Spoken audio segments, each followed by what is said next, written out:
Ano ba yung pangako niya na hindi niya tinupad?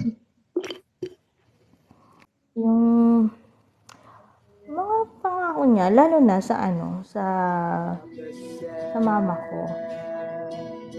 Sinabi niya na, ayan na naman siya, uy!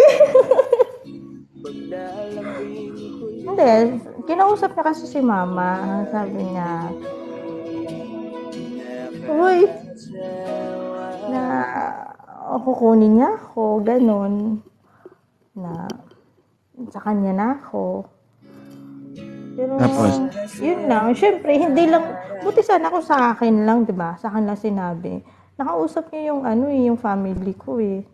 mas maganda din kasi minsan no, na may realize mo na yung mga pangyayari ba na ayaw mo na talagang mangyari sa buhay mo. Maganda din naman na mailabas mo. Diba? Kasi pag hindi mo na ilabas yan, sigurado may mabubuo dyan.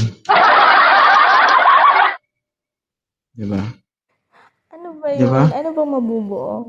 Mabubuong Ano? galit o saya? Ano ba? Siyempre, number one Sa po, akin, tampo, galit. Diba? Ganun lang yun. oo, siguro, nung una, yun talaga naramdaman ko, tampo. Pero sa ngayon, kasi nga, unti-unti na rin na, ano, na realize ko, unti-unti na rin na nakikita ko kung ano talaga yung dahilan, nalalaman ko. Kaya, okay na. Wala na yung galit ko. Sige na lang, okay na. Kung sinaktan niya man ako, siguro, choice niya yun, nasaktan ako. Kasi alam niya naman na totoong minahal ko siya. Naging seryoso ako sa kanya. Choice niya na yun. Mm. Diba? So ano yung mga lesson learned na nangyari sa buhay mo sa mga pangyayaring yun na pinakamasakit talaga Ayan, para yung sa'yo? mga lesson learned. Katulad niyan na di pa naman kami talaga nag-meet. Huwag ko ibuhos yung pagmamahal ko sa kanya. Dapat maging aware muna ako kung ano yung background niya, kung totoo ba yung pinapakita niya, at kung yung mga yung mga pangako na tutuparin niya, saka lang siguro saka ko lang ibuhos yung pagmamahal ko kung nagawa niya lahat yun.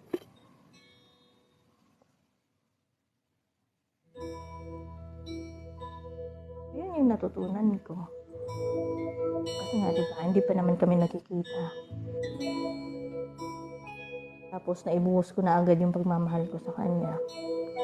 Kaya masakit. Masakit din. Kahit di pa kami nagkita, masakit talaga na iniwan ako sa ere. Kasi naging seryoso ako sa kanya. Ano na ba, iiyakin mo na ako? Hindi, okay lang yan. Okay lang yan.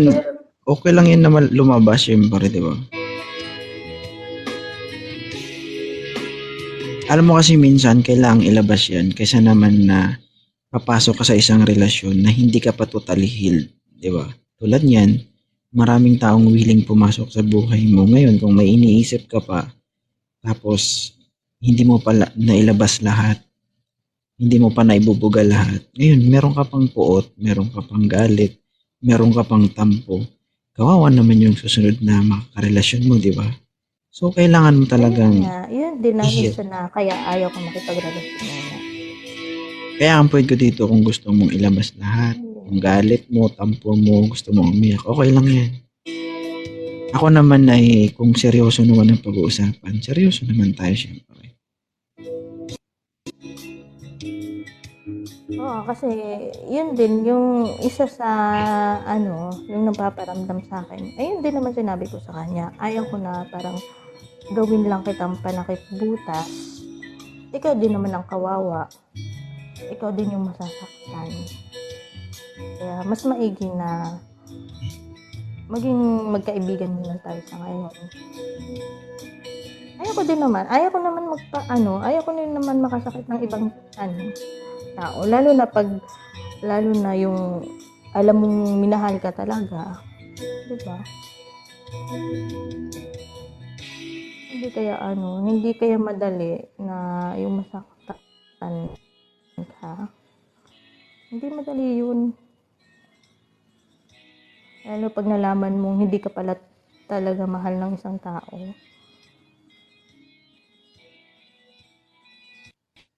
Ano ba tinignan natin? Nagsisi ka ba na naghiwalay kayo?